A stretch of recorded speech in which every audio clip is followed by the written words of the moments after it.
What is up? What is up, fellas? We are back. Another Dynasty startup mock draft here. The classic content while I'm still over here in Italy. I'm here for another 5 days, I think. This is going to sound crazy. Maybe I'm just totally making a blasphemous statement. I am a little sick of Italian food right now. I'm not going to lie. Like, I'm sick of eating, prosciutto and cheese and tomatoes on everything.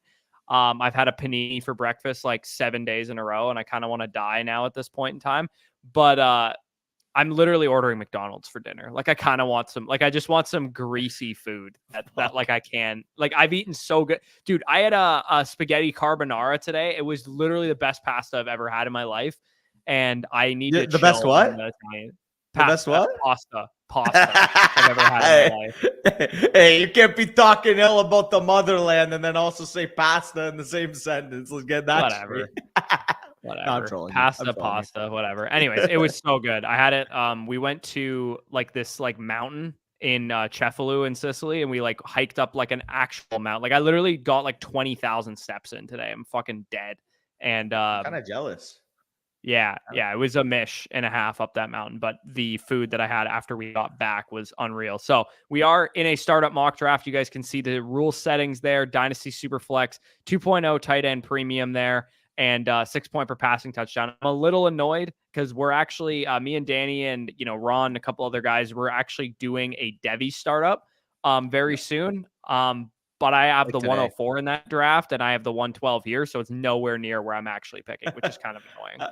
I have the 110 there, the 108 here, so I can make it work. By the way, I was raising my hands because when is the last time you've ever seen Fletsky get assigned a 101 in a randomizer? That is new. That's one of the craziest things I've ever seen. I love how Caleb's dialed in. I believe he picks either right before me or right after me in the Debbie League, so he's just getting his scouting in. I love that. Yeah, you want to scroll up so they can see the board there? Yeah, I didn't realize it was cut off. 12 team, start 10, 1.75, tight end premium best ball. Said Dotson, Zamir White, Kendra Miller. In return, I got Christian Watson, Wicks in a second. I'm rebuilding, so one of the running backs off my team. Thoughts? If you're equating it out, to be honest, I would take the 26 second over at least Kendra Miller. It's about fair value for me with Jahan Dotson as well. If we're just canceling out Dotson for the 2026 second and then I get the Packers wide receivers for White and Miller, I would do that exchange for sure. Yeah, absolutely. I think you get a better upside case for those Packers receivers, and then you also still get some insulation with the 26 second there. So yeah, definitely a solid move. For sure. CD Lamb does go. Yep. Danny does not get CD Lamb here. What's going on? I'll let you make your pick and then we'll answer that question. Yeah. All I was going to say is this is a guy that I originally had after the wide receivers in my overall startup rankings, but the more I contextualize it, man, I've talked about this with you, Caleb Williams is, in my opinion, closer to those top 5 quarterbacks than quarterback 7 is to him. And I feel like because of that, he's got to be the 6th overall player in my ranking. So I did end up making that switch. Caleb Williams is my highest rated player at this current point, and a guy I'd feel comfortable taking up to 106. And I understand if you're watching, you're going to be like, well, it's a rookie quarterback. Unless he's CJ Stroud, how is he going to pay off at that ADP? Well, he's a more talented prospect than CJ Stroud was. He's in a better starting situation than CJ Stroud was. And if he hits in fantasy, he has a higher fantasy upside than CJ Stroud does. So if Caleb Williams comes out in year 1 and he's like the quarterback 7 in fantasy, the guy's going to be the 103 in startups. We got to accept that already. Oh, absolutely. Yeah. You got to be pretty excited about the prospect of getting basically a much better prospect version of what CJ Stroud represented last year. Because I feel very confident that knowing what his landing spot is and knowing the talent around him, that he's going to have a very, very good chance of hitting big at the next level. So I'm going to do a little double tap here of Jordan Love. And so let me know if you think this is an outrageous take. I'm getting bad vibes on Justin Herbert a little bit. Are you feeling it? It's not that I think Justin Herbert's a bad quarterback. He's obviously a great quarterback, but I'm a little worried that Justin Herbert is going to be a perennial back end QB1 as opposed to, top 5 ceiling with the way that they're going to throw the ball there in Los Angeles. I'm a little worried. So I'm actually going to take Kyler straight over Justin Herbert right now because I mean, they're relatively the same age. Kyler Murray's fantasy ceiling, immediate and like long term, is way higher in the offense that he plays in. Again, maybe if you're hyper focused on holding down a starting job and that kind of factor would put you Herbert over Kyler Murray. But I think we're playing dynasty fantasy football here, man. Like, Kyler Murray in the next 3 to 4 years is going to outscore Justin Herbert. Yeah, and that's a fair point. Obviously, at the end of the day, the reason why Justin Herbert's going this high is that people are still baking in the fact that here probably. I mean, at this point, do I have any other higher rated quarterbacks? No, like Justin Herbert is my next rated guy. Yeah, let's do that.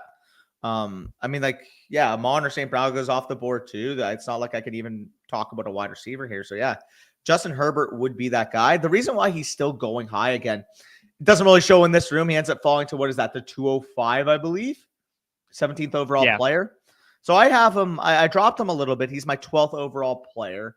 The reason why I don't have him as that locked in top 8 guy, like I've had pretty much for the last 2 to 3 years, like you said, is the immediate return is not going to be as high. Like, I have him relatively ranked near Trevor Lawrence in terms of my redraft rankings. And out of all of the guys that are going to go in the top 2 rounds, outside, of course, Drake May, Caleb Williams, Jaden Daniels, because they're rookies, he's got the worst redraft projection of those guys, barring maybe Trevor Lawrence if you prefer him to them.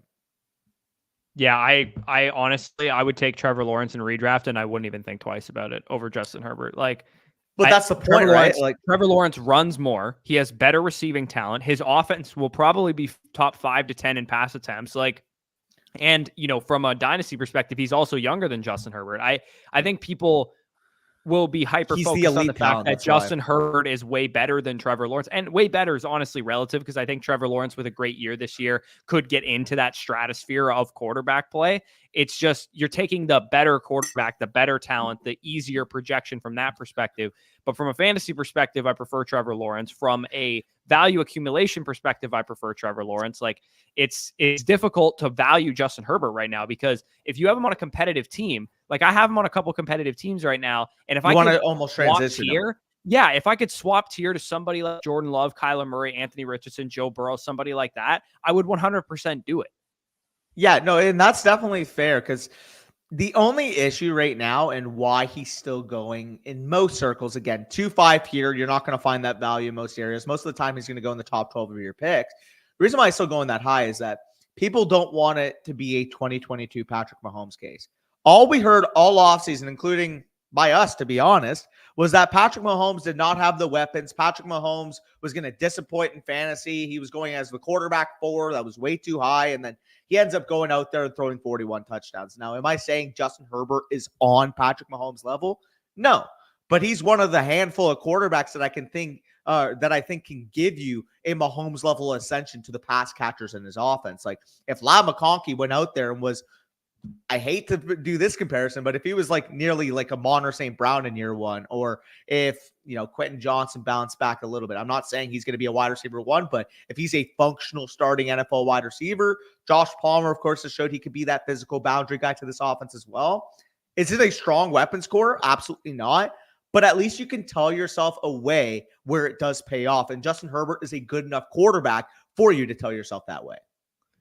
Yeah, I got absolutely boned. I was hoping one of Malik Neighbors, AJ Brown, or Jahmyr Gibbs would fall to me, and they literally went 3 picks prior to my selection there. I don't know what it is with Jahmyr Gibbs and Malik Neighbors. I don't think I've ever gotten them in a startup draft or in a mock draft. Like, for whatever reason, they always go right in front of where I'm about to pick.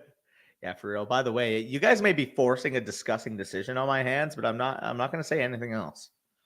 Yeah, I'm starting to think that, like, a lot of people, when they do a 3rd round reversal draft, they're like, oh, I'm going to grab a late pick, because then I can triple up and you get potentially 2 quarterbacks, like I did with Jordan Love, Kyler Murray. And then you also get an earlier 3rd round pick. There's just one issue. Sliding value. There's one issue. I think value. It's difficult to just, I think Drake London at 301 is a smidge early. Like, I didn't like having to pick him that high. There's one mistake you made. You can't do it over Drake May at this point.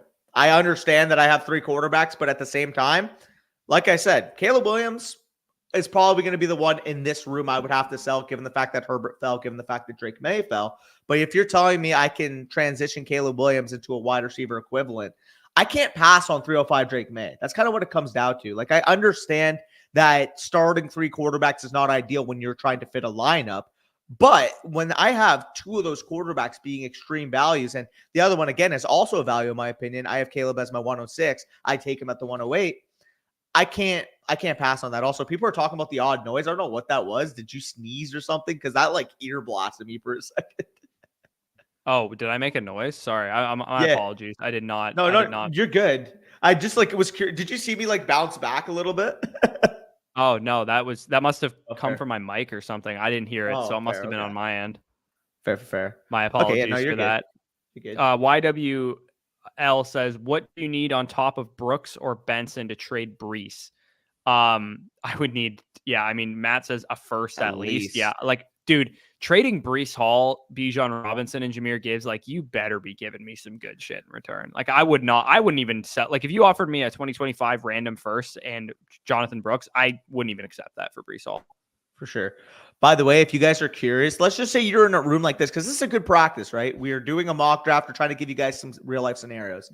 If you're at the 108 at my spot and you believe each one of your quarterbacks is a value, what I would do in this room if I was in this startup setting is understand that I'm probably not going to compete year one. And then I would then transition my 4th through my 10th rounders and try to accumulate as many future picks as possible. If I can turn this into a 1-year punt, maybe Justin Herbert climbs in value from the 2-5 back to the 1-2 turn area. Maybe Drake May climbs from the 3-5 up to the 2nd round. There's a lot of paths to gaining value with this team. Again, the point equity may not be as strong, but if you're gaining value at the end of the day, we're trying to draft appreciability early in our drafts. The thing that's sketching me out a little bit about just taking Drake May when he falls is that the market's kind of going to need to be proven. Yeah, they're going to need to be proven wrong on him before it happens. Like, he could very well go out there and have like a CJ Stroud rookie season and be undeniable. But if he has like a moderately decent rookie season for a rookie quarterback, like, I don't think people are going to be screaming and jumping for joy to try and draft him in the 2nd round all of a sudden. He would most likely be the hold of this group, even if he did gain value, because even if he gained value, like, dude, I have him valued as my 17th overall player right now. If he had a really good rookie season, he will be in the 1st round of my startup rankings. I don't know if the market's going to overcorrect that much. Yeah. I think the challenging thing is he's got a bit of an uphill climb in terms of what the market thinks about him now. So got some fellas in the chat. Jared says, "Hey boys, what's good?" We got, "Hey guys, happy Thursday. Should have given Danny the 110. Got to see what he's going to do." Yeah, that is what Danny has. Only in Mox Flet says, can't actually be blessed with one in a real draft. So can I sign up to do a video with you guys for a roster review in my Dynasty League? That'd be fun. Yeah. So Brian, if you're looking to get a roster review, when you sign up as an annual Mother Flocker on our site using our promo code, you get a free voucher to get a roster review, or you could just wait for the next Dynasty Decisions to come out and we can review your team at that point. But both things are flockfantasy.com. Promo code FSE is the best way to get that done. Or if you want a consult, you can also go down to the description. There's links down there too. So the difference is, if you guys are curious, a Dynasty Decisions episode, you'd get probably 5 to 8 minutes where we talk about your teams, obviously, on Dynasty Decisions. The personalized podcast, the personalized review, which you would submit the voucher for, we just hop on, we record solely on your team. It's about a 5 to 8 minutes just specifically talking about your team. And then, of course, we'll privatize on that on YouTube, get you guys the link. You guys are going to be set there. And like Corey said with the consultation, it's like a live Dynasty Decisions where you can ask us questions while going through it. So if you think of anything while we're going through it, you can basically bring it up to us in that consultation. Yeah, and you can like go to other teams in your league and be like, this guy is this player, what do you think of that? The roster reviews are essentially Dynasty Decisions that are not on the channel, and then Dynasty Decisions, you guys know the drill with that, obviously. So Danny, you knew with me here he wasn't getting past number 7. I mean, it sucks that you didn't take Chase potentially where you picked, knowing that Herbert and Drake May were going to fall to you. With the context, I would. And to be fair, in this room, knowing that Joe started 3 wide receivers, knowing that Stroh started 2 wide receivers and a running back, they would be my targets post-draft to potentially offload one of those quarterbacks, because I know, hey, like, maybe they planned on getting a quarterback around 2 or 3, got sniped. They would be ideal trade partners in that regard. So that's what I would do. I would get hyperactive trying to find the quarterback needy teams, because like we said, like you don't know the context when you make that pick on Chase, when you make that pick on Lamb, when you make that pick on Jefferson of what the quarterback board may look like. And in the reverse, when I make that pick on Caleb Williams, I don't know that I'm going to get screaming value on Herbert and Drake May in the following 2 rounds. So that's why, like, even though people will say, well, they drafted their team for a reason, like, why would you offer a trade? Obviously, they grab the players that they want. You have to realize that the benefit of hindsight helps you a lot with those post-draft trade negotiations. Because if they were planning to do one thing and maybe the draft didn't go their way, maybe they're more willing to trade away one of their players to you in that regard. Why did the Bucks just sign Sterling Shepard? What are we doing? He's a beast, bro. Okay. Why do we have 4 slot receivers? You love it. That's crazy. Okay, whatever. Maybe he's going to teach Jalen McMillan how to play. I guess he's like a veteran locker room kind of signing. Strange. McBride or Kincaid, tail end of the 4th round. If you're talking Dynasty, I'm definitely taking McBride, but I actually prefer, I don't think it's outrageous to take Kincaid over McBride in redraft, but it's pretty close. Agreed. I would probably take McBride in both formats, though. Yeah, for sure. You guys would be proud of my Superflex rookie draft in a bit time rebuild. Big time, I'm assuming. 101 Caleb, 103 Neighbors, 109. Oh, my fucking God. 109 May, just, and then you combine that with 201 BTJ. Like, Christ, man. You took those guys to the woodsheddy. Yeah, I like 209 Polk too. Is a nice one. Especially with the stack too. I just took that in. May and Polk. What do we? Yeah, exactly. What do we think about May? I'm big on Drake May. Like Danny said, he's a 17th overall player. He's not quite that high for me. Like I personally would take the 3 RBs and probably like Garrett Wilson, Puka Nacua, like those guys over Drake May in a startup. But you know, like you mentioned, like I would have taken May in this draft as early as where I was picking, which is like the 301 once Gibbs and those guys were off the board. Yeah, for sure. By the way, explaining the Bowers pick, you can argue, of course, I need wide receiver, but at this point, I'm just collecting talent. And Brock Bowers, to me, at the 4.8 and a 2.0 tight end premium is just too much talent to pass on. Yeah, you're building the type of team that you probably don't mock draft in a fast draft. This is the type of team you would build out in a slow, where you're trying to maybe trade down, collect future capital and that kind of thing. Like it's hard to kind of mimic that in a startup where we can't trade, because this is like actually kind of similar to the team that you ended up building out in our recent startup that's just wrapping up right now, where you ended up getting like, Caleb, or not Caleb, sorry. You ended up getting Caleb. I got Caleb. Did you get Caleb? Oh yeah. So you got Caleb and you got Bowers and players like that. Yeah. It's actually funny because I got Caleb, A-Rich, Neighbors, and Bowers as my first 4 picks. And 2 of them are overlapping and 2 of them kind of have that same vibe. Neighbors versus May as the rookie, Herbert versus A-Rich as like the alien upside quarterbacks, if that makes sense. Yeah, for sure. So I'm on the board here. I guess I'm just addicted to T. Higgins because I just don't think you love T even remotely be in this range, to be honest. I think he should have been off the board. Whenever Jalen Waddle and Devontae Smith go off the board is where T. Higgins should go. So that's just the way I look at him. I view him a little bit after those guys simply because you do have a little bit of the lingering injury concerns in the past. You don't know. I don't care.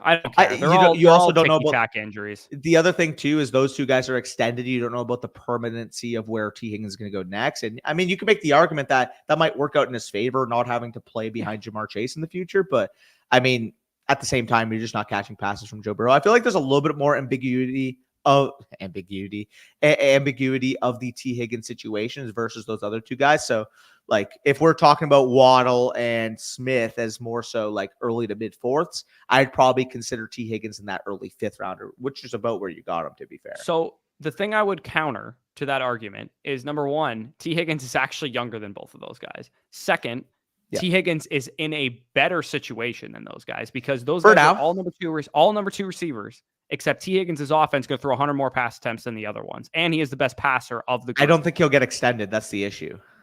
That's the risk level in it. So I heard Albert Breer talking on Rich Eisen's show earlier today, and he said he talked to a high-level executive with Cincinnati at the Combine or at some major event, like owners' meetings or whatever. And the guy said, like, our number 1 priority right now is getting T extended. And also, too, he said, we want T to be here, not only just like long-term because he's a great player. We also want him to be here specifically for this year because we think we can win a Super Bowl. We've been close. We had a lot of injuries last year. T. Higgins is healthy. Joe Burrow is healthy. To me, I view T. Higgins as one of the best 20 receivers in the league attached to an offense with who I believe is the 2nd best quarterback in football.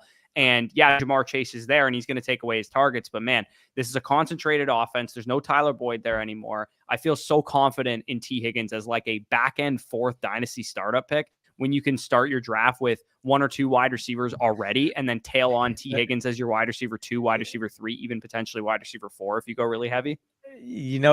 Sorry, like this is a little bit off topic, but I still remember the debates literally 2 off seasons ago where people are like, why would you take a CeeDee Lamb in your dynasty startups when you can just get T. Higgins 6 picks later? It's like, I mean, to be fair, given the information we had at the time, we would have taken T. Higgins also.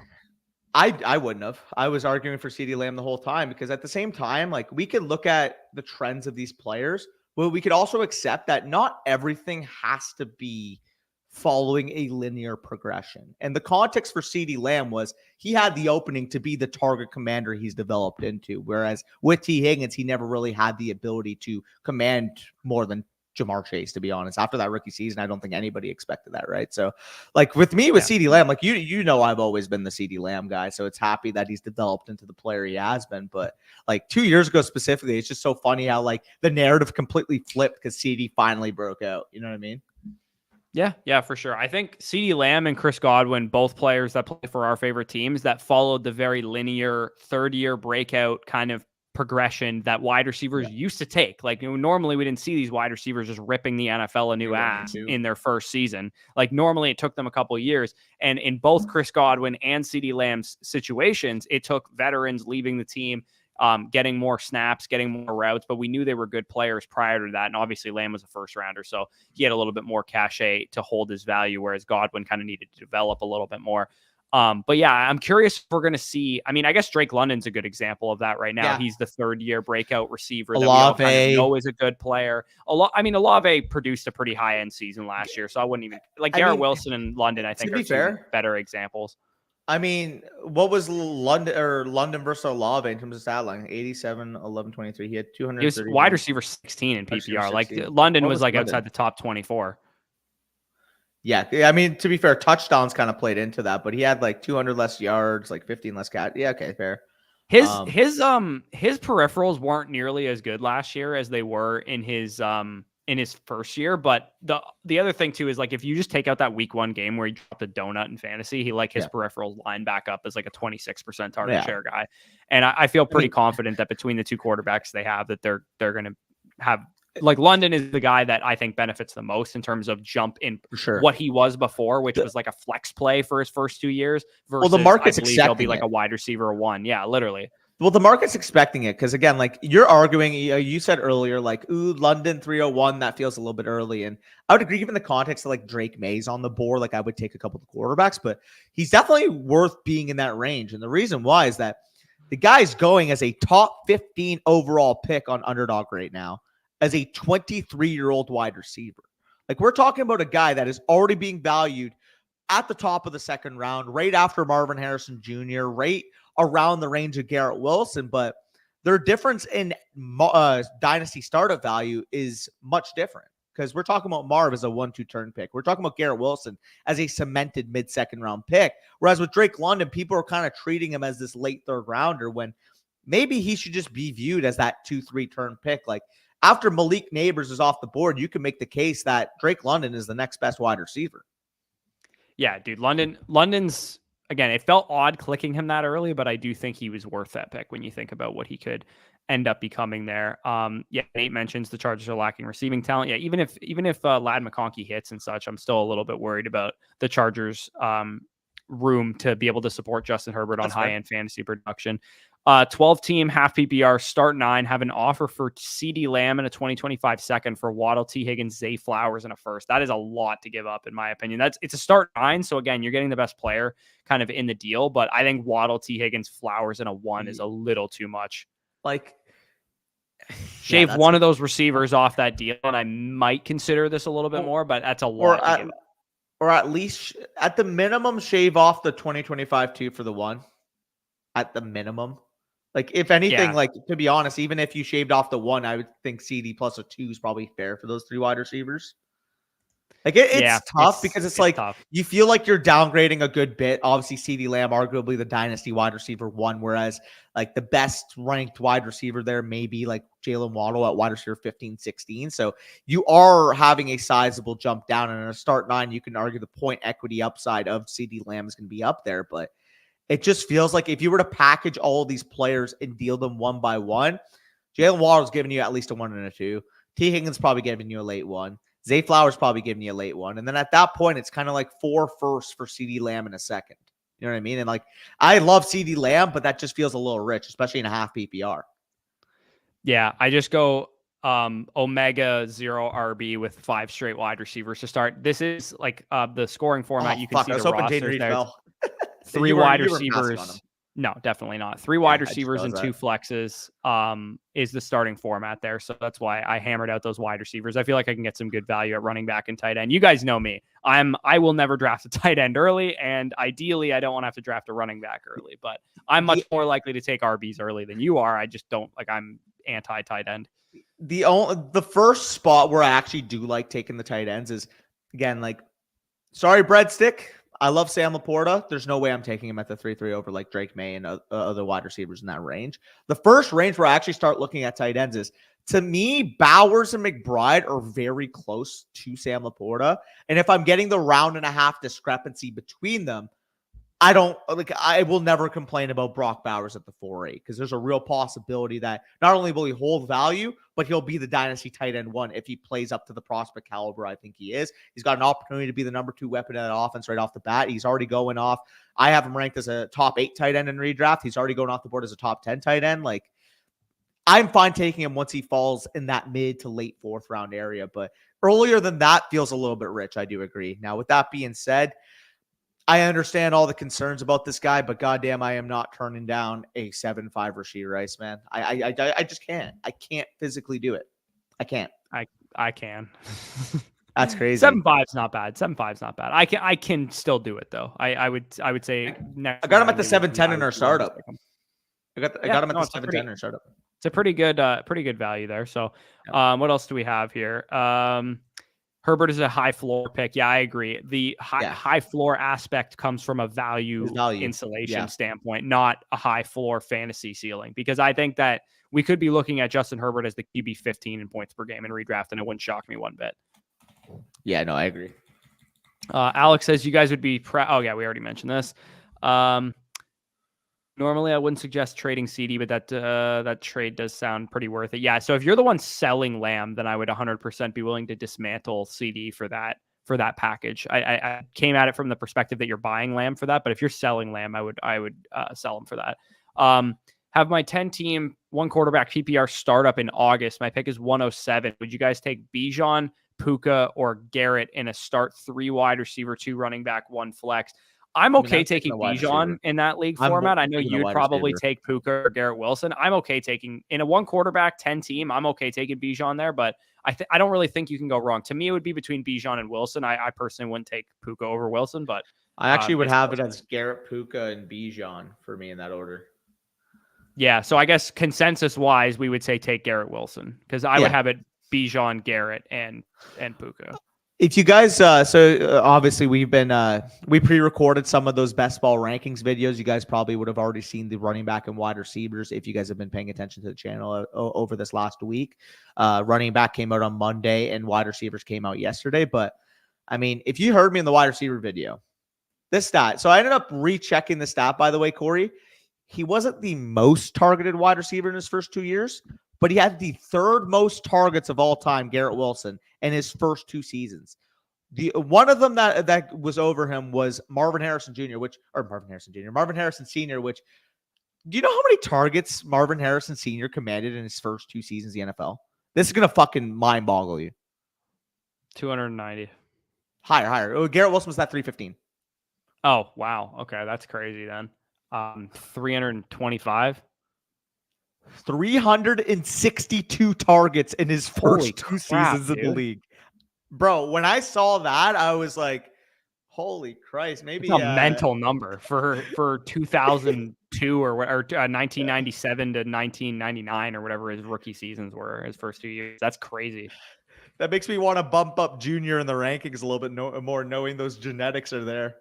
Yeah, knowing that he's got the dog in him. Hey, man. Farmer Wills has traded a late first and a second in 26 for Ayuk and a 12-team Superflex start 10. Yeah, I think that's a totally fine move. If you're a competitive team, trade a late 1 and 2 and 26 for Ayuk. That's fine. Yeah, we got some. Ethan says, in my car, that shit caused a 4-car wreck. That's hilarious. Wait, what? Okay, now it shows on the. Okay, let me actually research this because it said it on StatMuse, but then on the actual PFR, it shows less. So I'm gonna double check this for you guys. But if that's actually the stat, that's fucking absurd. They didn't track targets on PFR, I don't think, did they? Before like a certain point? Maybe. I don't know. Maybe they did. Like this is the stat I saw yesterday when I put it up in the what's it called? The wide receiver rankings video, but it was Marvin Harrison Sr. at 362 targets. Jimmy Smith, also another underrated fucking beast. If you guys watch early 2000s football, Jimmy Smith, 322 targets. And then Garrett Wilson ranks at 315. The next closest of like the modern era would be like JJ, Odell Beckham. I mean, Larry Fitzgerald's the past era. I guess AJ Green would obviously also be up there, which still hilarious. You see AJ Green like literally in historical company, and people act like it's a slight to compare Marvin Harrison Jr. to him. It's like, did you watch AJ Green play? You know what I mean? AJ Green was kind of a stud, not gonna lie. So but I did get super like down on AJ Green towards the end of his career because everybody was always overhyping him. But yeah, for a long time there, he was sick. Yeah, for sure. Yeah, no, that's weird that PFR is not updated then, because it literally on StatMuse it's updated then. I don't know. You said there was issues in the 90s actually tracking target data? So I think certain sources like didn't track targets for a long time until like 99, and then they kind of all like pooled their resources together. So I mean, I wouldn't take too much. I would take it a little bit with a grain of salt, like anything pre 1999 on target data. That's what I've read about targets, is that like it's kind of all over the place prior to that. Also, this is a horrible deal, Damien. Do not give Bijan and a 1 for Laporta. What? Unless it's a 6 tight end premium, do not do that. No. Where does that deal even come Yeah, I don't know. Yeah, Matt says, do tight ends get 4 points? like, did that guy come in your DMs and he was like, I don't know, just spitball in here. Would you give Bijan in a first for Laporta? Like, those are the type of buffoons that people have in their leagues. You know, I'm like, we make trade videos and people are like, I can't trade in my league. Like, those are the types of people that they're trying to send trades to. No. As soon as you hear, I don't know, just spitball in here, like, you got to know that the worst offers come in your inbox in a second. Yeah, for sure. Sorry, I'm actually on the clock here. Let's see what we got here. Penix would have actually been kind of nice for this team, to be honest. I'm a little annoyed he just went. Sammy, that's the issue I was bringing up, and Brock pointed out too. On StatMuse, it says he got 362, but when you check PFR, it says he only got 235. So I don't know which reference to actually look at. Yeah. Also, kind of a mental fucking value on George Kittle and a tight end premium, but like, where does 362 come from then? Like, I'm actually really annoyed. I honestly, I wouldn't even read into it, because it's just kind of like these guys just didn't know how to track targets for a while. It's probably like, it's yeah, I don't know. They probably just messed it up. Maybe it includes playoffs potentially. I don't know. Yeah, no, that's fair. Maybe that's actually what happened. They probably, well, in 98 they were shit. So 97, 90 or 96, 97, I don't think they were a good team. So I don't think playoffs would matter. They made playoffs in 96 and 99. So he had the 96 year, but yeah, no, just inconsistent tracking. Yeah. Also, fun fact about freaking Marvin Harrison, but goddamn, I'm just looking at this guy's prime between literally 27 years old to 34 years old, and the guy just had an Antonio Brown run, like in terms of just raw studly stats. Obviously, I already knew that, but at the same time, just like seeing it contextualized now that I was trying to find his target numbers, like, you know, he had 205 targets in 2002 as a 30-year-old receiver. 202 targets. 205 targets. Yeah. Absurd. Yeah. And I agree, Sammy. I tend to think the StatMuse one's probably the incorrect one, because it didn't seem like he had a ton of yards. Also, I'm back on the clock. Yeah. My apologies. I'll take 80. Sure. Go The nuts. all risk receiver core. Yeah, so let me hammer out some comments here. Just finished my rookie draft a few days ago. Can I submit my dynasty review again? And you guys do a comparison for a redemption submission. So review, if you want to submit it for dynasty decisions, you can submit it again and say that like you want to use this one. But if you're referring to an actual team review, you only get the voucher. You only get one voucher per year as an annual mother flocker. We are adding the ability to purchase them as like a la carte purchases, but as of right now, you do only actually get one thing. But if I haven't closed the chat with you, like the chat that we have in the team review section, you just want to update me on what you did in your rookie draft, then by all means you can do that. Yeah.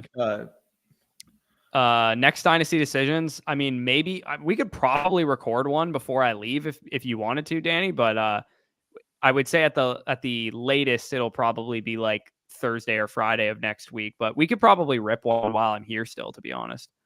Yeah, I'm cool with that. I'm cool. Would you trade away Lamb for Bijan and a first, or just hold? I would take Bijan on a 1, depending on where the 1 is, though. If it's like a very guaranteed projected 1, then I would late projected 1. I would probably not do that. But if it was like a early to mid potential first, I would maybe do that. I can't do it. I mean, no one's shocked. Like unless you're guaranteed an early one there, I'm just not doing it. Also, I love how I'm like getting on you for being a homer when Bijan's on the other side of the trade. Was Deshaun Jackson still there when y'all drafted Godwin? Yeah, he was for 2 years. Yeah. He wasn't productive, but he was still there running routes. Was it the 2019 year when Ryan Fitzpatrick started like absolutely bananas in the first few games? Yeah. And Deshaun Jackson was like the wide receiver 3 in fantasy? No, that was 18. That was 18 because Jameis was suspended for 3 games for groping an Uber driver. I remember that shit. Was that around the fucking, was it clams or whatever? He stole some fucking like no. That was in college. No, right. He literally groped an Uber driver and got suspended like 3 games for it. And I remember people were like, "Oh, the Bucs are going to be 0-3 because we played the Saints in week 1 in New Orleans. In week 2, we played the Eagles, and the Eagles won the Super Bowl the year prior. And then we played the Steelers in week 3 on Monday night. Beat all of them, no? No, we did. We lost to the Steelers, but Vance McDonald stiff-armed Chris Conti into retirement in that game, which was hilarious. Nah, bro, I'm looking at this. You're telling me Ryan Fitzpatrick with 3 straight 400-yard games? What a fucking G. 3 straight games of over 400 yards. Dude, also, 2019 Chris Godwin, though, the next year after that year was like Chris Godwin was AJ Brown and Deebo Samuel before AJ Brown and Deebo Samuel. It just sucks that he like suffered so many injuries and never got back to that kind of play. I think he has a chance to have a decent year still. It's just like I don't think we're ever seeing 2019 Godwin again. Also, Jesus Christ, but Mike Evans had 1,500 yards that year. Dude, that was the quietest 1,500-yard season I've ever seen. Nobody talked about it at all, man. No, it was literally the quietest 1,500-yard season. Stafford, Devontae Adams, Foreman plus 108 for the 103. Yes. I mean, Foreman isn't worth anything. Stafford is like, where has he even gone yet? He literally just went the pick before. Devontae Adams is worth like an early 2. Like you're adding this to the 108 for the 103 every single time. Yeah, like you're talking Malik Neighbors or Drake May with that. Assuming this is a super flex. Assuming it's a super. Even say it's a 1 quarterback. Are you doing this for a 1 quarterback? I would still do it because Stafford loses value then. Yeah, no, that I would too. I was just kind of gauging you. It's probably super flex, but yeah, I would definitely do that personally, especially in any kind of like shallow league, like where like studs are what matters the most here, bro. Wait, real talk. By the way, you guys had the weirdest wide receiving fucking like stats in 2018. Like Evans is the clear number 1 with 1,508 touchdowns, and then you had Godwin with 842 and 7, Adam Humphries with 816 and 5, Deshaun Jackson with 774 and 4, and then this was the OJ Howard year where in 10 games he averaged basically 60 yards per game and he had 5 touchdowns in 10 games. Dude, OJ Howard was so sick for like part of 2018. Like, oh god, it pissed me off, dude. It pissed me off so much watching him Why did he never work out? Like, what actually happened? He blew his Achilles. Like, wasn't he not like good at all before that, or am I tripping? I mean, he kind of like he was definitely falling off. No, he was still young though. Like he had a chance to do exactly what David Njoku is doing right now, which is like maybe you just kind of age into your career a little bit later on. So he had that 10-game stretch in 2018. He was a second-year tight end. In his third year, he kind of was disappointing after that, didn't really have a great season. But in his fourth year, he had a chance to maybe have a bounce back, and then he tore his Achilles. Yeah, no, that's and he was never the same after that. Sad. It is. It is indeed Let's sad. see what else we got here. YAWL says ideas for a sneaky tear down from Nico to an older wide receiver with a similar 2024 projection, but where you should be able to get a 2025 first on top. The name that popped into my head was Mike Evans right away. Because I have Mike Evans and Nico Collins literally back to back in my redraft rankings. I don't know if you're going to get Evans plus a 2025 first for Nico, but that would be a pretty solid pivot if you wanted to do that. Devontae Adams also kind of stands out as somebody that you might be able to do that with. If that's what specifically you're looking to do, is get a first plus an older wide receiver. But to be honest, dude, I would probably just roll with Nico. Yeah, that's fair. Where are you guys taking Daniels in redraft? Are we thinking he has a direct impact right away? Probably. Depending on what you mean by direct impact, can he finish as a low-end quarterback one? Yeah, I think he absolutely can, given the rushing Kyler ability. year one is the blueprint. It's the same offensive coordinator.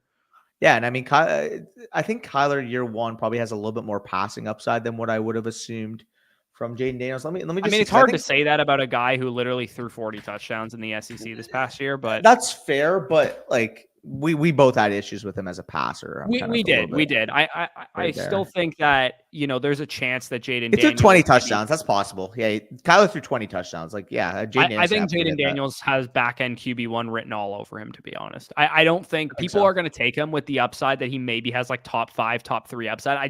I don't think he's going to be ready for the NFL game like that. But he's probably going to outperform how he actually plays in real life, if that makes any sense. Just because he's a running quarterback. Like, for what it's worth, Kyler in year one had about 540 rushing yards and 4 rushing touchdowns, threw for 3,700 yards, 20 touchdowns, 12 picks. Like, if Jaden Daniels had a relatively similar year to that, I wouldn't be shocked. Like, maybe he doesn't throw the ball 542 times, but who knows? Maybe he does, man. Because, I mean, the Commanders, Austin Eckler did not look like himself as a runner last year. Brian Robinson, he's a fine between the tackles guy, but he's not like the type of running back you're going to give 20 carries a game to. So it's kind of at the point where it's almost like when Austin Eckler is going to be on the field, they're going to be in a lot of big time passing scripts. And Brian Robinson is not the type of between the tackles runner that is going to dictate them being a run heavy offense. Yeah. Plus Cliff Kingsbury. It's Cliff Kingsbury. Yeah, exactly. Too. It is Cliff Kingsbury. I actually really like how my team is kind of coming together. This is the first mock I've done in a while where I really liked it. I got if you roll up to the top there, you got the Jordan Love. I actually didn't even realize that. That was kind of a handcuff on my part. For some reason, it didn't compute to me that Tajay Spears and Tony Pollard were in the same backfield, but whatever. I guess I just did that. But Jordan Love, Kyler Murray as the QBs with that onslaught of 5 wide receivers plus George Kittle at that huge value. And then Ramondre plus, I guess, the Titans backfield. I probably would have taken David Montgomery instead of Tony Pollard had I been paying attention, but this is why you don't stream and draft, ladies and gentlemen. Yeah, and I'll take a share of Khalil Shakir. I actually got him in the 13th round of our startup, and I was talking about you off camera on this, but I actually didn't realize how productive Khalil Shakir was down the stretch last year. Like, he looked just about on par in terms of overall production with Stephon Diggs. We're obviously talking about how remade this wide receiver core is. Everybody's talking about Curtis Samuel. Everybody's talking about Dalton Kincaid. Everybody's talking about Keon Coleman, but it almost feels like Shakir's the forgotten guy, even though I would argue he played the best out of those guys last year. Yeah, no, I don't disagree with that take. You know that team that I sent you, the best ball team where I had the Mahomes Kelsey stack with Saquon, AJ Brown, and Cooper Kupp through 5 rounds. I just got Xavier Worthy to fall to me 8 picks past ADP in round 6, so I'll take that. Too shabby. Not too shabby. Speaking of, I might actually make a pick or two while we're waiting for the board to come back to me.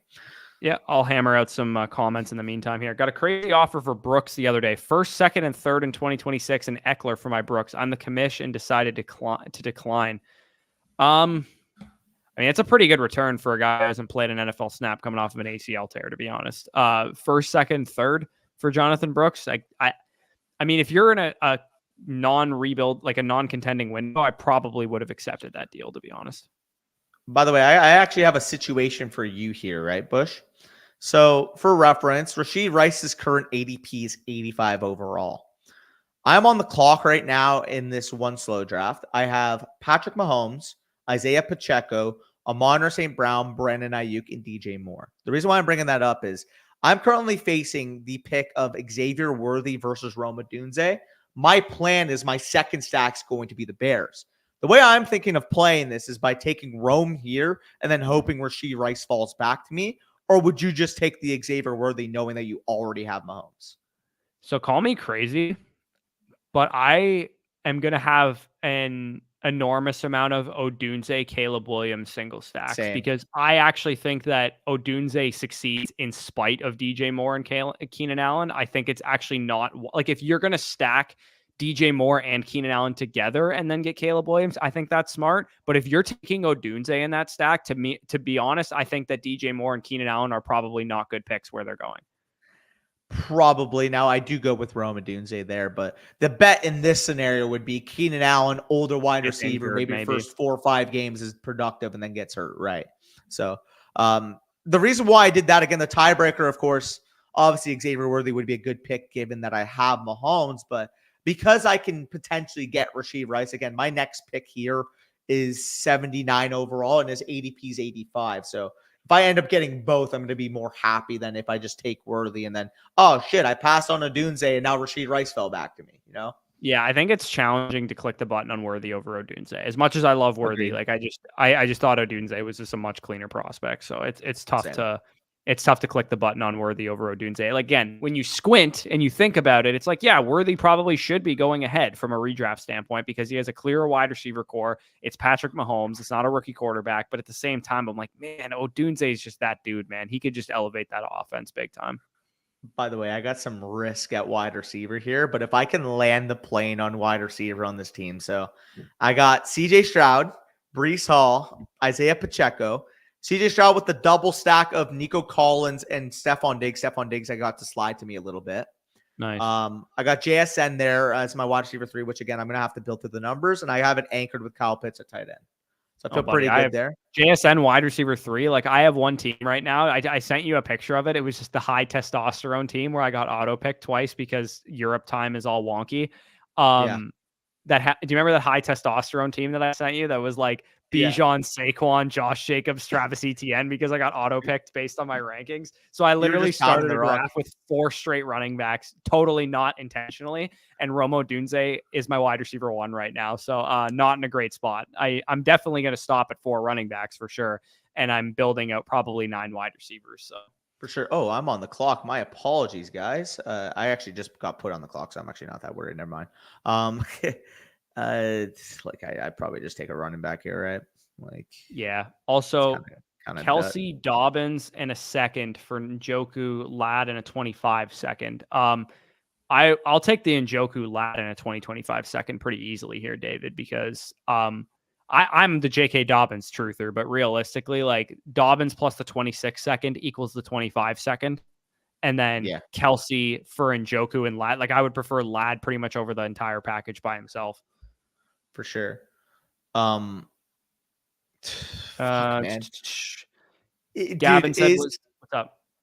Does Tyler Lockett, knowing that I have JSN, does Tyler Lockett it feels early taking him at 8-6, but he's literally the best wide receiver left because the first top 10 names on the board are all quarterbacks and running backs. So, buddy, you're talking to the wrong person.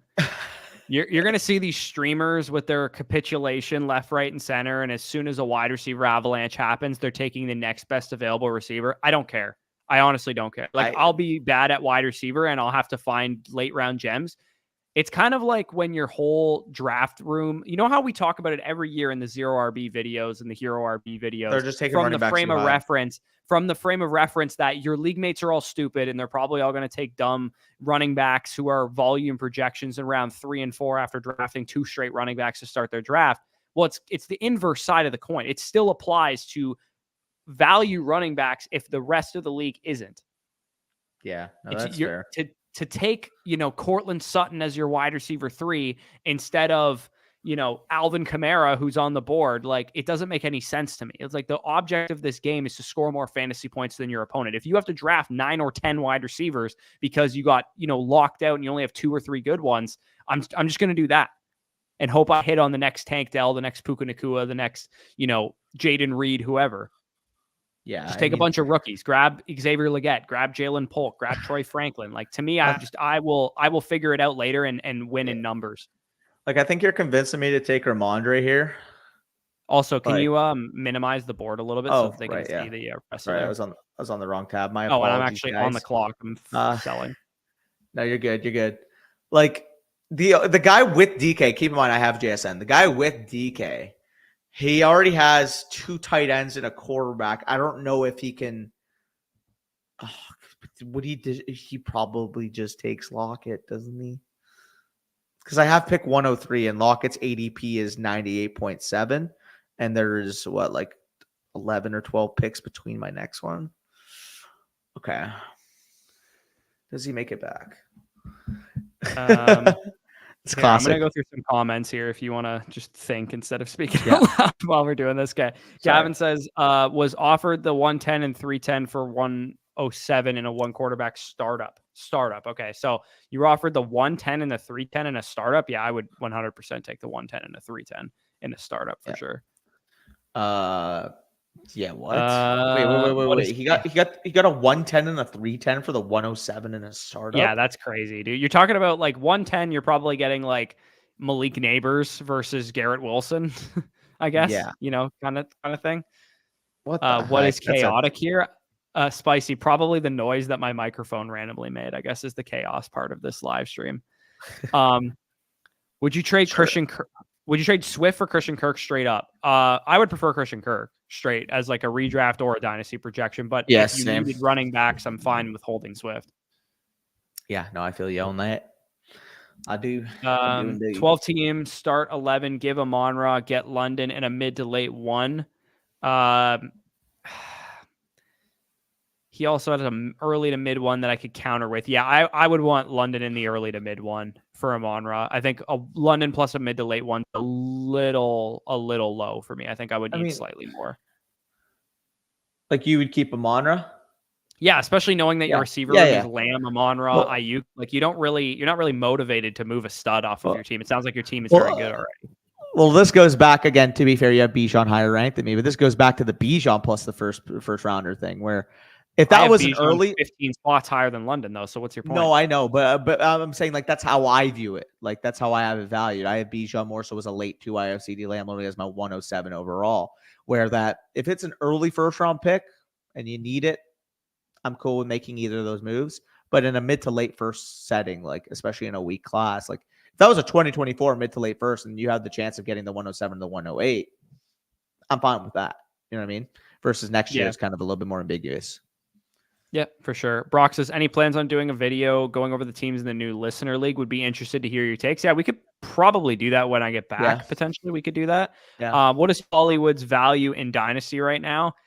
Probably like early to mid second in 2025, probably maybe mid second at most, to be honest. Like if you haven't had your rookie draft yet, like I would probably want a mid second. Like I would only give up a mid second at most. And like, to be honest, if you told me, oh, I can re-roll, this 205 into Xavier Legette trading Hollywood or AD Mitchell. I would take Hollywood, but I'm lower on AD Mitchell. If he said Legette, I would take AD. I would probably take those guys. I would take AD, but that's kind of the point, right? Like if you were to equate Hollywood Brown this year, he's probably like the 208, 209. Yeah, this year he's like the 208, but next year he'd be like the 204, 205, probably, just given the strength difference of the class. Katz took over, says 6 point per passing touchdown, Superflex. Just got Drake made the 312. Love to see that. Burrow and T-Law, like Danny did in this draft, like maybe you want to try and move one of those guys, Burrow or Trevor Lawrence, maybe gets you a wide receiver in similar range. Like, where did you take Burrow then? Maybe I'm assuming you probably took T-Law at the 212, and this is a third round reversal, so Drake may fell to the 312. I hope you're smart enough not to take Burrow 101. So I'm just, or it's not a third round reversal, and he took Burrow, Trevor Lawrence 112. That would make more sense. Sorry, I was in third round reversal brain. Yeah. Anyways, I would probably sense. like if Danny, if you scroll up a little bit, talking about what you said about Joe Not Exotic and the other team beside you who like are lighter at quarterback around you, where you Yeah. got 3 straight quarterbacks there. If Cats, if you have a situation like that where somebody's a little weaker at quarterback, maybe they went with like a Puka Nakua over a quarterback or a Garrett Wilson over a quarterback during the startup. See if you can float the idea of Trevor Lawrence to those guys. That would make a lot of sense there. And this worked out ideal, by the way, because like knowing I'm sandwiched between two guys now who desperately need quarterback. Wait, pause. I don't want to be sandwiched between two guys, but settle down. I digress. Knowing that inherently how the draft landed, where he's weak at quarterback 2 and 3, he doesn't actually have a 3, and Shro here, like Baker Mayfield's your 1. I don't even know if I'd feel comfortable with him as my 2, to be honest. Derek Carr is your 2. Again, he's a low end 3 in my opinion. So like if I can take advantage of that and try to get a similar valued wide receiver, like can I add a little piece onto Justin Herbert to get Marvin Harrison, or can I trade Caleb for CeeDee Lamb straight up, knowing that he missed the wide receiver or the quarterback curve? Like that's what I would do in a startup situation if I kind of had to make the pick of 3 straight quarterbacks here. Yeah, for sure. Ethan says 12 team. You're on the clock, by the way, I think. Yep. 12 team start 11, PPR, tight end premium super flex. Would you trade Burrow for Bryce Young, Nico in a late one? I would auto decline that so fast. I broke my finger. Burrow, there's no way I would move Burrow for that. I would need way more than that for Burrow. What quarterback would you move that for? Like Dak? No, I would. I would move Dak for that if that's. But like, what's the cutoff line? Like, I'm keeping Drake May. Yeah, but he's probably the cutoff. Jaden Daniels and Drake May are probably the cutoff. Yeah, I'd probably say so.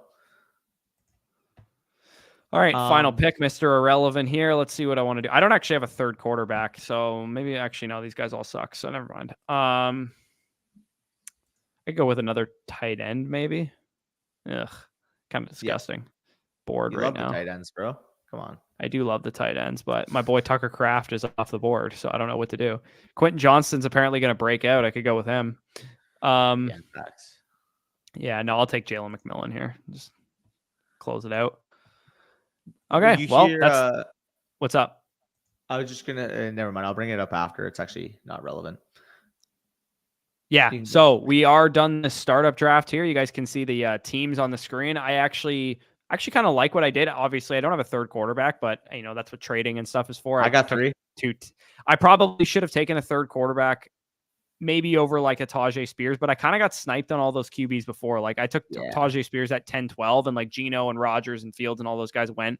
Like when I take Daniel Jones or whatever, I don't know.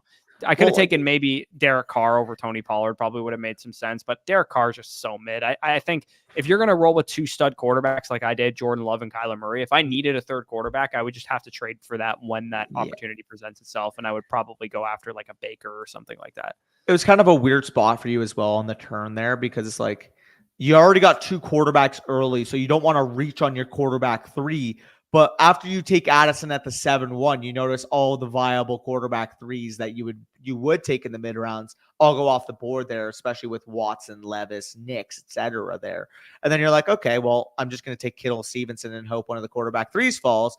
And we see Stafford go a little bit ahead of ADP. We see Rodgers go a little bit ahead of ADP, Geno Smith, Justin Fields. So you kind of just were left at every single spot, not having a quarterback available. The only one I probably would have done differently is, you mentioned it when you made the picks, but you took both the Titans running backs. If you had gotten Daniel Jones with one of those picks, that's probably the only difference I would say. But overall, I think you landed. Daniel Jones sucks though, so that's the thing. He's a hard pick.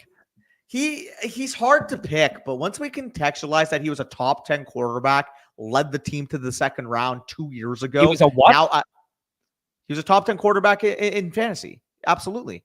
Okay, thank you for specifying. Not in real life. Not in real life. No. I'm talking about fantasy. He's a top 10 quarterback in fantasy that year, led the Giants to the second round, and that was without any semblance of wide receivers. Now you add the 5th overall pick, Malik Neighbors, who we both think has superstar upside. Like, if I'm getting Daniel Jones in the 11th, the 12th, the 13th round, which actually in the startup we recently did, I got him as the quarterback 4 on my team in the 13th round. Like, I'm taking that value every time. That's fine, but I was on the board at like the 10-11 turn. To me, I was like, I'm not taking him there when there's like viable RBs for a 0 RB. on the board there. So let's rattle through some questions. Actually, you know what? Let's talk about your team really quick, and then we'll rattle through some questions and close this thing out. Walkie team for sure. This was the value-based draft, but if you sub in, let's just say I traded Drake May for an elite wide receiver, or I traded Justin Herbert plus a little piece for Marvin Harrison Jr., and at that point you would have Marvin Harrison or, Puka or Chase or one of those wide receivers heading my wide receiver group, still having the 2 elite quarterback advantage. And then at that point, you'd obviously have to make a move potentially to add another running back to this team. But even still, I view this as a 1-year punt. I was just collecting value at every pick. And I would say at least in the first 5 picks, I got everybody better value compared to where I would have them ranked. Lab McConkey as well. I would actually say that as well, but I don't think the market's quite on that level yet. And outside of that, I was taking a little bit of risky profiles, but with the upside to absolutely smash. Again, if you're not looking for the point equity, taking guys like Rashid Rice, who have very, very high value accumulation potential, guys like Xavier Legette, raw receiver, but if he does hit, Bryce Young looks like the guy that we expect. That 8.6 or whatever I paid for him, that 8.8 I paid for him, might look like the 5.8 next year if he has like 850 yards and 6 touchdowns as a rookie. Yeah, no, not bad. I'm actually, the one I'm really pissed about is that Penix got sniped right before my pick, because given that I had 2 stud quarterbacks already, he would have definitely made some sense. So let's rattle through some comments here, and then we'll sign off hopefully by like the hour 10, hour 15 mark here. I'm going to move us out of the way so you can actually see us while we're talking about it. Mike Evans is a victim of his own own consistency. Yeah, he definitely is kind of like that. Grim Reaper says, in this league format, getting Josh Allen 109, 211 for 102, 105, 208, and a 26 first. Dude, how are you getting Josh Allen and more for the 102, 105, 208, and the 26 first? That alone isn't enough for Josh Allen. Okay, wait. Okay, how did you get him saying, yeah, you know what? I do have these 3 firsts and this second for Josh Allen, but I'll only do it if you throw in the 109 and the 211. How did you convince this guy to fucking throw in picks on the Josh Allen side? He is the Dynasty goldmine. He is the 101. He is the most valuable player on the market. You should not have to add picks to Josh Allen when you trade said Josh Allen. Yeah, absolutely. Also, the only thing I would change about that statement you just made is that Jalen Hurts is going to outscore him this year. Also, flipping 109 to 11 for Devontae Smith and 203. Yeah, I think that's a fine move for sure. Yeah, I think I'd be okay giving up 109 and 211 maybe straight for Devontae Smith. Like, how did you upgrade your second? So wait, did this guy offer Devontae Smith for the 109? You're like, I'll do it if you get me to raise in the second a little bit. I'll good negotiating regardless. Fuck yeah, I mean, you're taking these guys to the absolute shed. I love it. Yeah. John says, question for y'all. If you see a 10-team startup with new Dynasty players who are high on contending running backs, would you draft veteran? If that's the league market you're in, I wouldn't draft a single goddamn running back the whole draft. I would collect picks from the people that are drafting aging running backs, and I would intend to get my running back production in the 2025 NFL class. Hey, if they're overdrafting running backs, stack on those wide receivers. Okay, this is one of the underrated things that I love, especially in more competitive based leagues where the running backs are going high, everybody wants to win early, is that I've had a startup like in MML where the only running backs I had on my roster in year 1 was Tyler Algier and Damian Harris. He didn't play a single snap. If you can diminish your running back point production in year 1, still get the elite wide receiver value, and then also get the benefit of the higher first round pick while still having a boatload of young stud wide receivers to appreciate in value, that is the ideal startup team. And if you guys actually watched my own Dynasty decisions, you'll see what that Mickey Mouse League team actually turned into through an offseason. I started the offseason one way and it completely flipped around the other. They might actually be in here. Let me see if I can show you guys if you want some context here. But if I see, this is how the team started. I have to unshare my screen. This is how the team started this offseason. Dak Prescott, Daniel Jones, Jimmy Garoppolo, Jacoby Brissett, Tyler Algier, my only running back because Damian Harris retired, Garrett Wilson, Drake London, J-Mo, etc. And this is my team now heading into the season. You can see I got pretty fucking busy. Yeah, it's a lot of traits that you made there. Oh, yeah. No, we're feeling good. We're feeling good. If you guys want all the context of that moves, obviously, of course, you can check out that video. But we'll get through some more comments. Again, I know Corey, it's a little bit later on for you. You're probably getting ready for some dinner, so we're just trying to rip up the comments, get you out. Yeah, here, I'm a little hungry at this point in time. And then, Matty Lowe, what's going on? what's up? I like Danny's logic on his first few rounds. Yeah, I mean, Yes, taking best player available is something that you always want to feel good about. Like I drafted 4 quarterbacks in our recent startup that we're in right now. I took Jordan Same. Love. I took Tua Tagovailoa, was sliding at value into the mid 4th round. I got him. I think he's about to get a big contract extension and probably gain some value. I got Bo Nix and Baker Mayfield in like the 7th, 8th round too. So I felt pretty good about getting the value on the quarterback position that I know, quarterbacks, especially last year, you can see what they can go for on the market when there's injuries and stuff like that. I grabbed Jefferson, got offered Amon-Ra on a first for him. Yeah, I would probably take that, to be honest. Yeah, I mean, I think St. Brown is a lot closer to Jefferson. That's good insulation.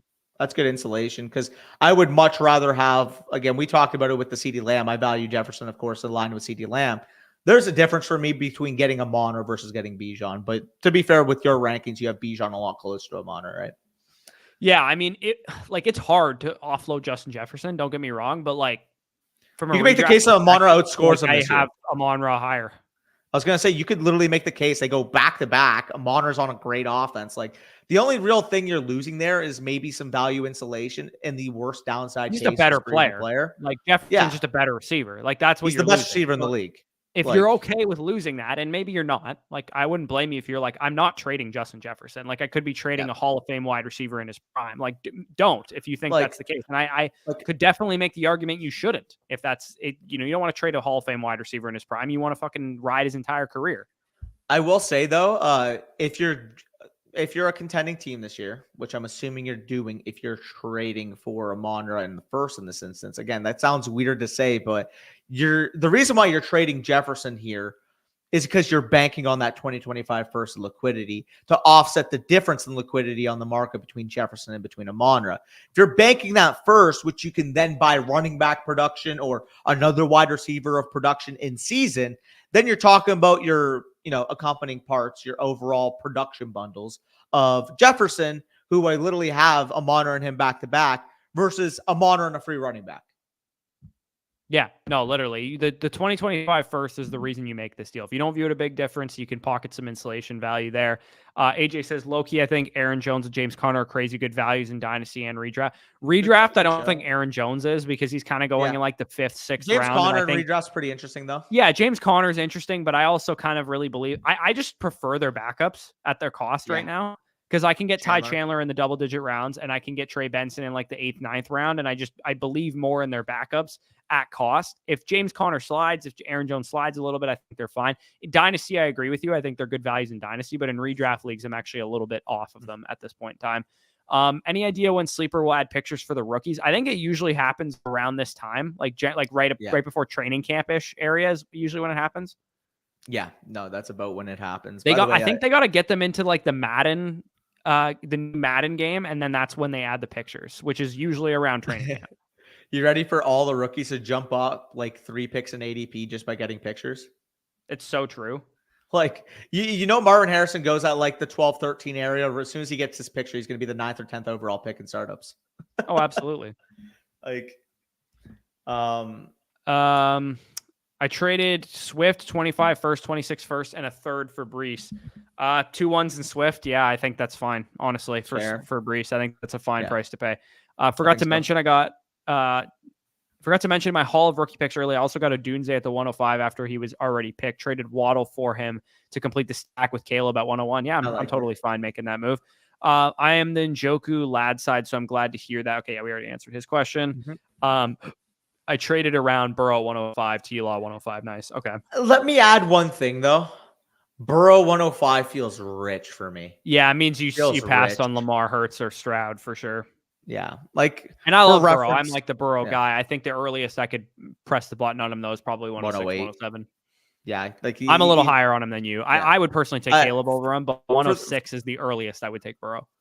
The earliest I would take Burrow, honestly, I have to be getting him at the 1-2 turn for me to push the button. Like, that's kind of where I'm at. I just prefer the wide receivers, and I prefer Caleb Williams and the other 5 quarterbacks. Yeah, no, that's definitely fair. Okay, let's rip through some of these here. Myers, Jacoby Myers for Christian Kirk, a third 12-team Superflex. Yeah, I'd take the Christian Kirk side there if you can afford to lose a quarterback, starting quarterback like Rodgers. 10-team half PPR, might be in position to take Penix at 206. Do I try and get Cousins? Do I try and get the cousin? Wait, do I try and get Cousins from his owner, shake them down for Penix? I would just take Penix and just hold him, to be honest. Penix, yeah. You don't need Cousins because you have Penix. You don't need him. Or I think he's saying, like, do I try and like shake down the Cousins manager for Penix, not get Cousins from the Cousins manager? Okay. He asked for Daniel Doan. Sorry, he's definitely not good. Yes, for a later round pick in addition to my 107 for his 110 and 310. This is a startup trade, Bush. And even still, no, I know it's a startup trade. We talked about this. Oh, I'm so. He's asking for a late. No. So he's asking for a later pick. I don't throw him an 8th or a 9th or something. I don't know. Yeah, fuck. He gives a shit. Like, what is the difference between the 107 and a one quarterback startup versus the 110? Like, I can literally look at who I have ranked at each spot. And let's play value bundle match. I know Puka Nacua is my 110. I know for a fact. Puka Nacua is my 107 and Breece Hall is my 110. And you probably have those guys exactly flipped. I have Gibbs, I think, at 107. So, like, the point remains, that is a same tier asset. And the 310, so that would be what, the 46th overall player? Or am I tripping? Yeah, I mean, you're talking probably like maybe like a Devon A-Chain kind of player. Probably even like 34th overall player. Yeah, like probably if Jonathan Taylor's not going to make it in more rooms, but like probably a wide receiver like Brian Thomas, Lab McConkey, Xavier Worthy, Kyle Pitts, like you said, at running back, Saquon Barkley, Devon A-Chan. If you like one of the court, like I can see even like if you love Caleb and a one quarterback, that's probably about where he'll fall, 3-4 turn area.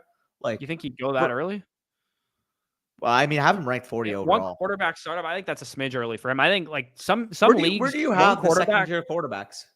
Some one quarterback startups, man, like they'll fade quarterback into oblivion to the point that like in the mid third, late third round, you might be still getting like the Burrows of the world. Which I mean, like, I have Caleb. I have Caleb like ranked higher than Burrow. I have Caleb ranked higher than Burrow. Okay, well, yeah. Regardless, I think that's probably about the range you're talking about. Yeah, like no, that's definitely fair. Maybe like a Zay Flowers, but regardless, like we just said, 107, 110 is the same tier, and upgrading even from like the 8th to the 3rd. I'm doing that every fucking time because the 8-10 in a one quarterback league, like, what would that be? I mean,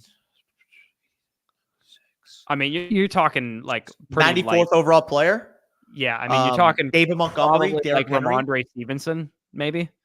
I have him as my 84th ranked player. So like maybe like you get lucky he falls, or maybe it's like Josh Downs or Derrick Henry or David Montgomery. Yeah, not giving up much there. Are you guys fading / selling Rachaad White this year? Do you think he has a similar year to his production last year? So from a dynasty and a redraft perspective, I think he's a pretty decent bet where he currently goes. I'm not really fading or selling him. I think he's appropriately priced, but a lot of people seem to be fading him. So if he keeps going down in price, then I think he actually could end up being a big value because I've gotten him in some underdog rooms at like 5th, 6th round. And I know, it's, we don't want to take dead zone running backs, but like how often are dead zone running backs third year running back coming off of a PPR RB1 season with 75 targets the year before? Like that doesn't usually happen. I get he was, maybe not the most efficient guy in the world, but as I talked about in the running back rankings video a couple days ago, the Bucs offensive line was horrible at run blocking last year. And Rachaad White doesn't run decisive. And Liam Cohen, actually the new offensive coordinator, has said he wants him doing that a little bit more. And I think Rachaad, knowing that he showed a lot of improvement from year 1 to year 2, seeing the production that we saw, it's really hard to carry that big of a workload and still be productive, man. Like not everybody can be Christian McCaffrey and be elite efficiency and carry a huge workload. So to me, I think the ability to carry that workload, be as productive as a receiver as he was, Bucky Irving is there. But to me, I still think Rachaad White is a pretty decent bet for like top 15 production this year, and getting him as like, a 8th round startup pick in some cases, 7th round startup pick where he usually goes, and in the 6th, sometimes 5th round in the earliest case on underdog. To me, I actually really like that price tag for him. I don't think he's like a stud who's going to blow the, league winner doors off of your fantasy league, but I think he's a solid value. It's funny about Rachaad White. So he peaked on Dynasty as the RB10 in January 2024, right after the season ended. And he's going now, obviously, once you count for the rookies, going off the board as the RB14 overall, which is about where I have him ranked. But if you look at literally since, November 2023, like he's been between the RB16 and the RB10 the entire time.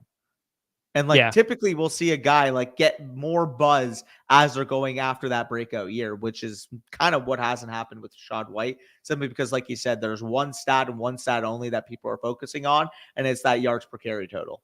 Yeah, absolutely. So let's rattle off a couple more questions, then we'll sign out of here. We got a couple more in here. Joel said the trade would actually be a Monra first and a third. I mean, even better there. So you definitely like that. He said a little bit more info. He said, I was the 8th pick, banking for a value to trade a first, possibly. I already have Marvin as well in his receiving core, Jefferson with an inexperienced quarterback, Monra with a vet. Yeah, I think it's good logic there. How important is getting a good stack in a dynasty startup? I mean, it depends. Like if you're going to spend an early pick on Jamar Chase, for example, or an early pick on, let's say a stack that's actually attainable, an early pick on Jalen Hurts, for example, getting Devontae Smith or AJ Brown to pair with them makes sense, because if you're going to spend that early pick on Jalen Hurts, you're inherently making the bet that Jalen Hurts is going to crush. Yeah, 100%. And like you said, whether it's a quarterback with the wide receivers going a little bit later, or even the inverse, like CeeDee Lamb is my 107 in startups right now, but I know I don't have to get Dak until like the 307. So if I'm picking at the 107, I can get CeeDee Lamb, get like a Garrett Wilson, a Puka Nacua, or maybe I get lucky and another quarterback falls, and then I can wrap back at the 3-7 and take Dak Prescott, get a league-winning potential stack there, literally the stack that was the arguable number one stack down the stretch last year. Like we're talking about in the last 8 games, Dak was the quarterback 1 and CeeDee Lamb was the undisputed wide receiver 1 down the stretch. So getting that type of upside and consolidating your bet, like Corey said, as long as you're not completely reaching from a value standpoint, like I love Dak. I'm not taking him at the 206 just because I got CeeDee Lamb. If he falls to me at the 307, it's when I'm pressing the button. Yeah, and usually you're more likely to have those players fall to you because people aren't motivated to take them if they don't have any pass catchers from that situation there. Devon says, got to start up on Sunday Superflex or Saturday Superflex. Got the 9th pick. Who should I be targeting? I mean, I'd feel very good if any one of Caleb or Joe Burrow fell to you. Those would be the guys that I would go after, but you can't really go wrong with Lamb, Jefferson, or Chase either. Kat says, passed on Lamar. QBs were flying in a 6 point per passing, and I've just never been a Lamar guy to a fault. Absolutely nobody would trade up either. Yeah, I mean, I can't remember what we were talking about in regards to Kat's question. He took Burrow 105 and we both said that was too early. Right. I see. Okay, yeah, I probably would have just traded down even more if someone wanted to come and get Lamar. Also, Connor went crazy end of the year and the offense only got better, but I love Benson, man. Like as much as I think Connor is like a solid player, and I think, early season best ball kind of guys or whatever are going to like James Conner, but man, I think Trey Benson could just crush the rest of the season. That's why I'm a little bit lower on Connor. Danny, you need to help your man acquire Kincaid and flocking. AJ, how many times AJ all damn season if I need to. I was going to say, AJ, trust me. You know how many times I've went to Bush? I'm like, Bush, can you actually at least give him a fair offer for Kincaid? He messages me every day, and Bush is like, I'm offering 80 cents on the dollar. He can take it, or he can be stuck with all the tight ends for all I care. It's like, brother, that's not how you negotiate. I'm not ready to compete anyway. So why would I trade for a tight end? Come on. I'm in a house money situation. What the hell do I need to trade for a tight end for? No flocking, bro. You could easily compete with that team. I could, but I'm not going to shove my chips in prematurely. If things are breaking right early in the season, then AJ, I will come with 100 cents on the dollar on a Dalton Kincaid offer. There's no rush for me to make this deal. No, I agree with you. I'm just playing. Yeah. AJ, I love you, but sometimes you got that impatient factor where you just want to do it. Trust me, I've been like that too. But sometimes you just got to wait. You just got to wait it out. You're not selling Kincaid for Bush's offer of an early second and fucking insert Jameson. I've spent better offers than that. Come on, I know you. You probably tried to get a little tickle on some of those. I offered him a 1 for Dalton Kincaid. He had like a competitive running back like Nick Chubb or something. I think I offered him a 1. I'm not adding on to Kincaid for selling for a 1. The guy goes in the okay. Well, that's my offer. Okay, but that's what I'm saying. It's like you guys are just not making a deal. No, of course not. I'm not motivated right now. I'll buy a cheaper tight end for all I care. I don't really care. Who? I don't know. I'll find somebody. There's also somebody else in our league has Bowers and Laporta, who I've been talking to as well. Not bad. You do realize you're gonna have to offer a lot. I know I'm gonna have to offer a lot for those guys. But to be honest, if I'm giving up like first round equity and like a lot of draft, I'd rather one of those guys anyway. No, that's fair.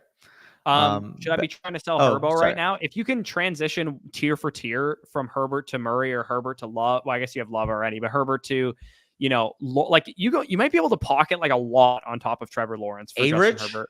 Yeah, Richardson, like I think there's times where you can transition off of Herbert into like a decent option there, and I think that's a fine move. Best value QB2 in Dynasty right now. This is going to be a weird statement for me to say, but I think Tua is about to get a bag, and some rooms hate him. Some rooms hate Tua Tagovailoa, bro. Like sometimes like Danny's making the face right now. Like everybody hates Tua. I don't know what it is with Tua, man. Like everybody just doesn't like the guy. I think he's the guy that I think is an okay QB2 value right now. But I mean, if I had to answer this question like seriously, I would probably say like Will Levis is probably the better QB. I mean, he's not more of a QB3 that I would rather have, but I still think he's a decent value as well. Yeah, like for what it's worth, I have Tua in my tier 5 at quarterback. Dak is the head of that tier. Then it's JJ, Brock Purdy. I would take Tua over Dak, and I wouldn't even think twice about it. Like it wouldn't even be close. Insane. Man. You are insane for fantasy. I'm not saying he's a better real life quarterback. Dak's a better real life quarterback. Dak was like the quarterback 2. Oh, he was great, but Tua is a lot younger, and he's going to have a contract extension here very soon, and he's tethered to a great offense with elite coaching staff. That's basically my argument. It's nothing against Dak. He's the better quarterback and was also the better fantasy quarterback each and every year. He was last year, but I think when you project forward, you have the weapons that the Dolphins have going for them. You have the coaching staff that the Dolphins have. The weapons of the Cowboys has not changed, brother. Okay, well, your coaching staff is terrible, so that's partially a detractor. And it's also better than Dak last might year. Not even be on your team next year. All right. You're just waffling at this point. I'm not waffling, dude. Waffling. Am I crazy? Leave it down in the comments. Would you rather have Tua or Dak in Dynasty? Now I know Bush is a waffle guy and not a pancake guy because the amount of waffle I'm hearing right now is ridiculous. Would you rather have Tua or Dak in Dynasty? Put easily, it down below. Easily. I'm not talking to you. I know who your answer is. Like everybody on planet Earth knows who your answer is. Yeah, sure. You're just the Dak hater. That's fine. I'm not a Dak hater. He's in that tier. I just prefer Tua. If I'm in a startup, I maintain better flexibility by taking Tua. Just take the better quarterback. Yeah, like make COD great again. Amen. Yeah, like people are just fucking all over. Easily, how is he more uncertain than the guy who literally had his brain fried last year? Like, how is he more uncertain? Well, if Tua gets a long-term extension, then there is more uncertainty. Like, bro, like that is wild. I take Tua more. It's Dak. That's funny. That's a funny answer. I'm not gonna lie. That's a good call. Okay, we got to answer a couple more questions because I'm actually fucking starving right now. Yeah. Make COD great again, baby. Yeah, okay, whatever. 12-team PPR, Superflex, sent Pittman, Jalen Wright, Javon Baker, and received London. I don't need to hear the rest of the trade. London's all I want out of that deal. Yeah. Burrow at 109. Is it crazy to send a 2035? I think he mean 2025. I hope he means a 2025 first. Would be hilarious. Brother, you're on the Ron Stewart scheduling of scouting.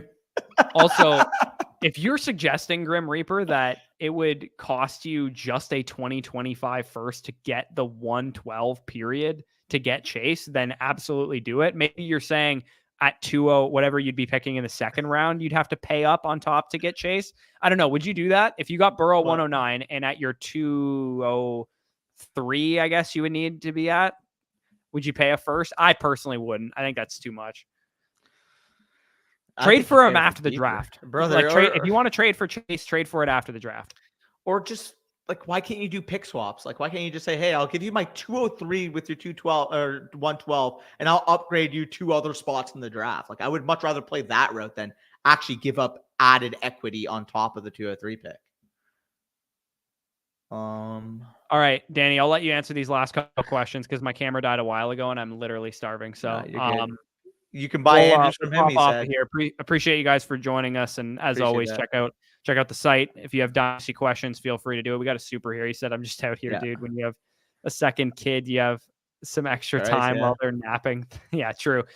AJ's just making napping trades out here. That's what you love to see. Anyways, I'm gonna head out. I'm going to get some food. Last thing I'll say is it really seems like it's a 50-50 between Tua and Dak in the chat. So. Which makes sense. They're very close. They're in the same tier. Like I got on you, but for what it's worth, it's 15 versus 18 and then the same tier. It's not like it's an outrageous take. I just love for sure. I think it depends on your team at that point. If you had if you drafted Christian McCaffrey in the round before, obviously I would take Dak. Yeah, no, that's fair. Either way, appreciate you guys for tuning in. 211 of you making it this far. An hour and a half of us just talking, and we will probably be live either Saturday or Sunday, pending what feels right. you guys should be on the docket for quarterback or tight end rankings, depending whenever one I get to editing for tomorrow's video. So stay tuned for that. And yeah, we already have the running backs and wide receivers up, quarterbacks or tight ends coming out tomorrow, and then the other one, of course, coming out 2 days after that. So stay tuned for the channel. We have a lot of stuff coming. And of course, when Corey comes back, we're going to be workshopping some more ideas. So stay tuned. But yeah, take care.